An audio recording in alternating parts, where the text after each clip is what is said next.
ദേവതമാരുടെയും പുണ്യജനങ്ങളുടെയും ഇടയിൽ ഒരു ദൂതന്റെ പരിവേഷമുള്ള നാരദമുനി തന്റെ വീണ വായിച്ചുകൊണ്ടും നാരായണ നാരായണ എന്ന് ജപിച്ചുകൊണ്ടും 14 ലോകങ്ങളിലൂടെയും ചുറ്റി സഞ്ചരിക്കുന്നതിന്റെ രഹസ്യം നിങ്ങൾക്കറിയാമോ? ഭഗവാൻ മഹാവിഷ്ണുവിന് വൈകുണ്ഠം, മഹാദേവന് കൈലാസം, ബ്രഹ്മദേവന് സത്യലോകം, മറ്റ് ദേവതാദികൾക്ക് സ്വർഗലോകം എന്നതുപോലെ നാരദന് വാസസ്ഥാനം എന്നൊന്നില്ല. എന്നാൽ അദ്ദേഹം എല്ലായിടത്തും ഉണ്ട് താനും. അദ്ദേഹത്തിന്റെ അവസാനമില്ലാത്ത ഈ യാത്രകൾക്കുള്ള കാരണമെന്താണ്?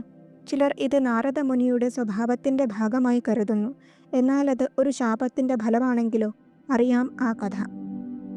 ബ്രഹ്മാവ് പ്രജാസൃഷ്ടി നടത്തിയപ്പോൾ ഭൂമിയിലെ ജീവജാലങ്ങളെ പരിപാലിക്കുവാനും സമൃദ്ധമാക്കുവാനുമുള്ള ഉത്തരവാദിത്വം അദ്ദേഹം പ്രചേതസ്സുകളുടെ മകനായ ദക്ഷനെ ഏൽപ്പിച്ചു.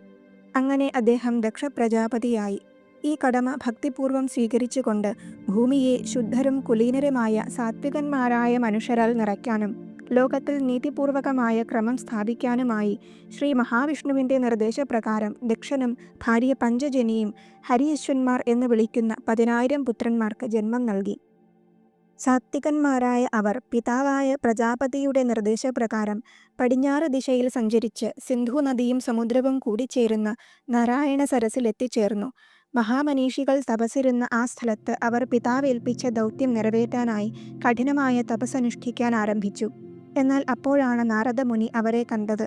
മറ്റുള്ളവരുടെ ആത്മീയ ശക്തി തിരിച്ചറിയാനുള്ള കഴിവുള്ള നാരദർ നാരായണ സരസിൽ വസിച്ചതുകൊണ്ട് മാത്രം ഹരിയശ്വന്മാർ ശുദ്ധീകരിക്കപ്പെട്ടുവെന്നും മോക്ഷത്തിന് യോഗ്യരായി എന്നും മനസ്സിലാക്കി.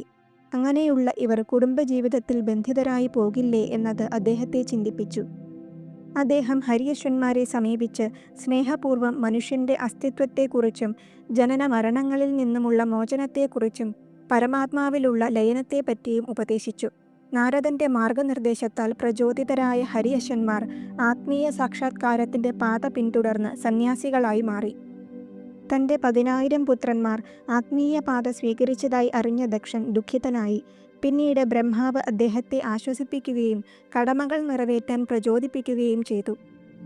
അങ്ങനെ ദക്ഷപ്രജാപതിയും പഞ്ചജനിയും 1000 പുത്രന്മാർക്ക് കൂടി ജന്മം നൽകി. അവരെ സബലാശ്വന്മാർ എന്ന പേരിൽ വിളിക്കപ്പെട്ടു. ഗാർഹിക ജീവിതത്തിൽ പ്രവേശിക്കുന്നതിന് മുൻപായി ബ്രഹ്മചര്യത്തിലും ആത്മീയ പാതയിലും മനസ്സുറപ്പിക്കണം എന്ന വൈദിക പാരമ്പര്യത്തിൽ വിശ്വസിച്ച ദക്ഷൻ മുൻപ് ഹരിയശ്വന്മാർക്കുണ്ടായ കാര്യങ്ങളോർത്ത് തകരാതെ അവരെ നാരായണ സരസിലേക്ക് അയച്ചു. അവർ സരസിൽ കുളിച്ച് ശുദ്ധരായി പുതിയ സൃഷ്ടിക്കായി തയ്യാറെടുത്തു. വീണ്ടും നാരദമുനി ദക്ഷപുത്രന്മാരെ സമീപിച്ചു.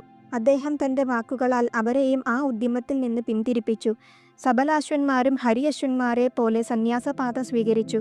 ദൂതന്മാർ വഴി ദക്ഷൻ സബലാശ്വന്മാരുടെ തീരുമാനം അറിഞ്ഞു. കോപത്താലും ദുഃഖത്താലും വിറച്ച ദക്ഷൻ ബ്രഹ്മാവിൻ്റെയും മഹാവിഷ്ണുവിൻ്റെയും പ്രജാസൃഷ്ടിക്കുള്ള പദ്ധതിയിൽ ഇടപെട്ടുവെന്നും തൻ്റെ പുത്രന്മാരുടെ ഗാർഹിക ജീവിതം നശിപ്പിച്ചു എന്നും പറഞ്ഞ് നാരദമുനിയെ കുറ്റപ്പെടുത്തി. ഗൃഹസ്ഥരായി മാറി ഭാര്യപുത്രാദികളോടെ ജീവിക്കേണ്ട അവരെ ഭവനരഹിതരാക്കിയതുപോലെ ഒരു വാസസ്ഥാനമില്ലാതെ എന്നെന്നും അലഞ്ഞു നടക്കാൻ അദ്ദേഹം നാരദനെ ശപിച്ചു. ക്ഷമാശീലമുള്ള നാരദമുനി അങ്ങനെയാകട്ടെ എന്ന് പറഞ്ഞ് ആ ശാപം സ്വീകരിച്ചു. അദ്ദേഹം പ്രതികാരം ചെയ്യുകയോ തിരികെ ദക്ഷനെ ശപിക്കുകയോ ചെയ്തില്ല. കാലക്രമേണ ദക്ഷൻ തൻ്റെ കർത്തവ്യങ്ങൾ വീണ്ടും ഏറ്റെടുത്തു. തുടർന്ന് അദ്ദേഹം 60ഓളം പുത്രിമാർക്ക് ജന്മം നൽകി. അവരുടെ സംഖ്യ പല പുരാണങ്ങളിലും വ്യത്യസ്തപ്പെട്ടിരിക്കുന്നു. അവർ പിന്നീട് വിവിധ ദേവതകളുടെയും മുനിമാരുടെയും സപ്തർഷികളുടെയും ഭാര്യമാരായി തീർന്ന് സൃഷ്ടിക്രമത്തിൻ്റെ ഭാഗമായി.